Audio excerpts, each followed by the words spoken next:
É isso aí, galera de todo o Brasil. Papos na Arena está começando.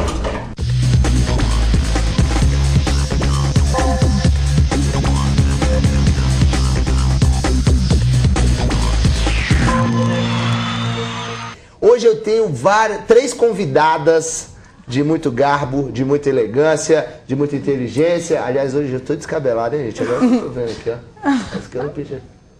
A gente já viu a Loiane, né? Que eu quero pedir uma salva de palmas aqui pra gente. A Loiane. Olha lá, a Loiane já apareceu. Beijo, gente. Um prazer estar aqui de novo com vocês. Isso aí. E a gente também tá com ela de volta aqui ao programa. Ela que é chiquérrima, muito inteligente, apresentadora aqui, que também veio abrilhantar o nosso programa hoje. Potira Lima! Prazer, Cleide, estar aqui com vocês de novo para abordar novamente esse tema aí que é polêmico, que diz muito respeito a nós cristãos. Com certeza. E para fechar o nosso time de mulheres, hoje eu que estou na saia justa, né? Tem? 3 mulheres aqui, né? Ela também, que é muito inteligente, que também é apresentadora aqui da Rede Gênesis de televisão, que é, o correto dizer, física? Sou física. É física mesmo, né? Que é física, a Amabile, que tá aqui. A Amabile, um beijo pra vocês. O tema que a gente vai estar falando hoje é: quando começa a vida? Quando começa a vida, na sua opinião? Olha só, a gente fez um VT para você entender um pouquinho melhor. Roda o VT. O Tribunal Federal, a mais alta corte brasileira, nunca havia convocado uma audiência pública. Na sexta-feira passada, aconteceu a primeira, quando 22 especialistas em áreas como genética, bioquímica, neurociência e biomedicina compareceram ao auditório lotado do tribunal para tentar responder a uma pergunta a qual a humanidade jamais encontrou uma resposta única.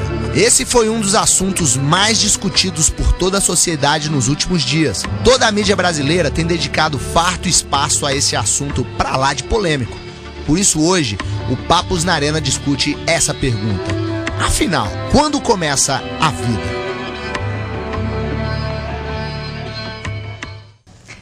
É um tema polêmico, né, Cleiton? É um tema que a gente começou a discutir na semana passada, em virtude da gente estar falando sobre aborto, né? E aí coincidiu do Supremo Tribunal Federal ter feito uma audiência pública justamente para discutir quando começa a vida, né? Devido à liberação de pesquisa em célula-tronco embrionária ou não. E assim, e durante a semana a gente até conversou sobre isso, mas é difícil chegar num consenso, né, Cleiton? Assim, se a gente parar para pensar, foi realizada uma audiência pública a nível, assim, sabe, de neurocientistas, geneticistas, né, aqueles altos especialistas, e nem eles chegaram num consenso, né? O próprio Supremo ficou indeciso, porque tantos que eram a favor, né, de determinadas teorias, quanto os que eram a favor de outras teorias, eles tinham provas científicas, né, estavam embasados cientificamente para darem a opinião deles. Então, assim, eu tenho uma opinião, né? Eu tenho a minha opinião. Eu acredito, Cleiton, que a vida começa assim no ato da fecundação. Eu acredito que a vida começa quando o espermatozoide fecunda o óvulo, né, que junta aquela carga genética para poder, então, se multiplicar e formar um ser humano. Você acredita que ele já tem vida? Eu acredito, já é uma pessoa, Cleiton. A gente já pode chamar isso de pessoa. Eu acredito que já é um ser ali que vai se desenvolver e vai... É uma coisa que tá no meu coração, gente. Eu falei com o Cleiton, tá no meu coração. Amabile, você já tem uma opinião? Então, claro que eu tenho, né? Eu acho que eu tenho uma opinião do ponto de vista cristão. E como mãe, porque né? você... E a experiência que eu passei, né? Quer dizer, eu acho que do ponto de vista cristão, a gente sabe que a gente não foi criado por um acaso.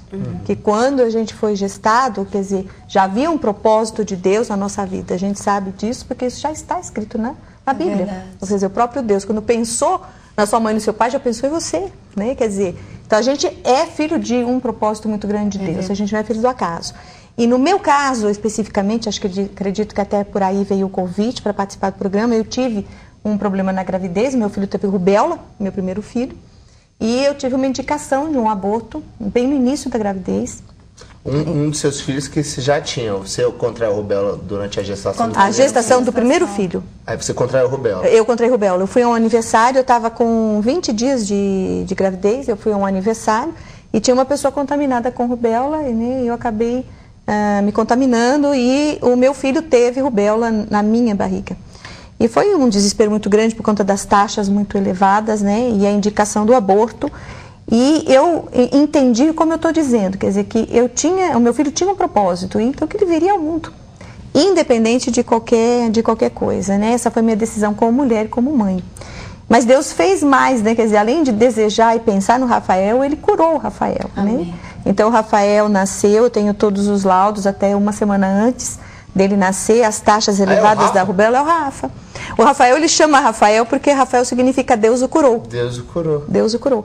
Então, quer dizer, uma semana antes dele nascer, os exames com as taxas elevadas e depois o resultado da placenta, que foi até São Paulo. Então foi o Rafa, você não abortou?